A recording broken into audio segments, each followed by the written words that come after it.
কারণ আমরা বড় রকমের সংস্কার করতে চাই, দেশকে নতুনভাবে গড়তে চাই। সেখানে অনেক প্রয়োজন, অনেক সাহায্য সহযোগিতার প্রয়োজন আছে এবং সমর্থনের প্রয়োজন আছে।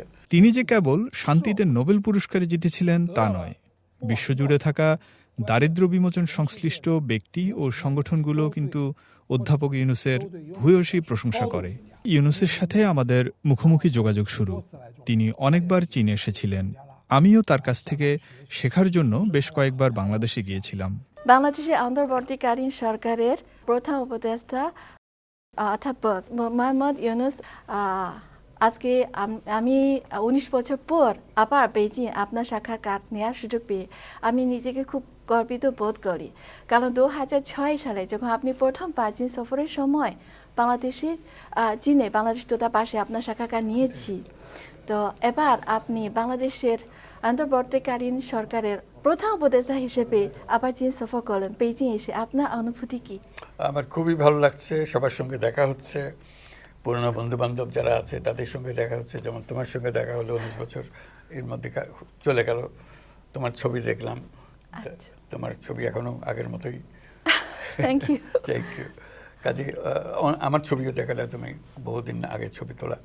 কাজে এগুলো পুরনো স্মৃতিগুলো আসছে, তাদের সঙ্গে কথাবার্তা হচ্ছে। আমাদের বহু কাজ একসঙ্গে করেছে, যেমন আমার বন্ধু প্রফেসর দু বহুদিন থেকে এই বিষয়ে উনি উৎসাহ নিয়েছেন। তার প্রতিষ্ঠান Chinese Academy of Social Sciences ওনার পরিচালনায় চলে। তিনি খুবই আগ্রহী হলেন এটা জানতে। সে বাংলাদেশে আসলেন উনি বোঝার জন্য। তখন আমাদের সঙ্গে কোনো পরিচয় ছিল না, একজন অধ্যাপক হিসেবে দেখার জন্য, শোনার জন্য। সেই যে শুরু হলো, তারপরে এটার প্রেমেই পড়ে গেল, আর ছাড়তে পারে নাই। এটা সারা চীনের বিভিন্ন জায়গায় গিয়ে তাদের ওই কর্মসূচি তারা প্রচার করেছে, গ্রহণ করেছে। তার মাধ্যমে এখানে micro credit association of China এরকম একটা বড় প্রতিষ্ঠানও সৃষ্টি হয়েছে। অনেকে এটার অনুকরণ করেছে, যার ফলে অ্যাসোসিয়েশন সৃষ্টি হয়েছে। তারা বাৎসরিক সম্মেলন করে, নানা উৎসব করে। তো এগুলো আবার সব মনে পড়ে গেল ওনাকে দেখে। আরও অনেক বন্ধুবান্ধব যারা ছিল তাদের সঙ্গে দেখা হলো এই উপলক্ষে। ওর পরিবর্তনটা তাদের নজরে পড়ছে। আগে ছিলাম আমার নিজের কাজ নিয়ে, এখন আবার কি সরকারের মধ্যে ঢুকে কি বিপদে পড়লাম সেগুলো বুঝতে চাচ্ছে তারা, কি হবে, কেমন হবে। তো সার্বত্রিকভাবে যেটা হলো, ভীষণ রকমের একটা সমর্থন সবার কাছ থেকে পেয়েছি, বিশেষ করে চীন সরকারের পক্ষ থেকে। তাদের সমর্থন একেবারে সীমাহীন সমর্থন। কাজেই আমাদেরকে এটা আনন্দ দেয় যে এরকম এই পরিস্থিতিতে চীনের সমর্থন পাওয়া, তাদের সহযোগিতা পাওয়া আমাদের জন্য খুবই দরকারি। কারণ আমরা বড় রকমের সংস্কার করতে চাই, দেশকে নতুনভাবে গড়তে চাই। সেখানে অনেক প্রয়োজন, অনেক সাহায্য সহযোগিতার প্রয়োজন আছে এবং সমর্থনের প্রয়োজন আছে। সব মিলিয়ে এই সফরটা খুবই সুন্দর হয়েছে। আচ্ছা, আপনাকে অনেক ধন্যবাদ। কারণ অনেক বছর পর আবার আপনার সামনে বসে আপনার চোখ দেখে নিজের মনে এখন শান্তি পাচ্ছি। তো আপনাকে ধন্যবাদ। তো প্রফেসর দু, তো তিনি বিশেষ করে আপনাকে উল্লেখ করেছেন এবং আপনার সাথে একটা সাক্ষাৎকার নিতে চেয়েছেন। তো আপনার মনে আপনি কিভাবে প্রফেসর ইউনুসকে মূল্যায়ন করলেন?我们是中国社会科学院农村发展研究所的。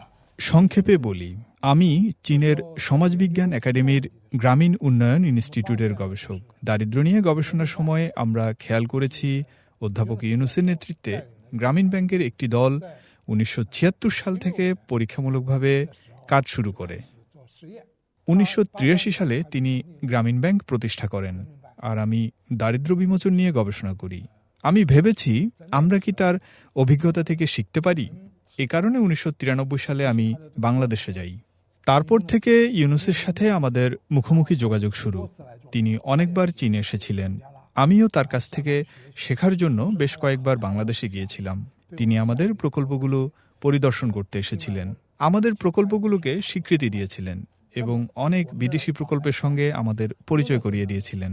যদিও তিনি একজন অধ্যাপক, তবে তিনি দরিদ্রদের, বিশেষ করে তার দেশের দরিদ্র নারীদের নিয়ে বেশ উদ্বিগ্ন।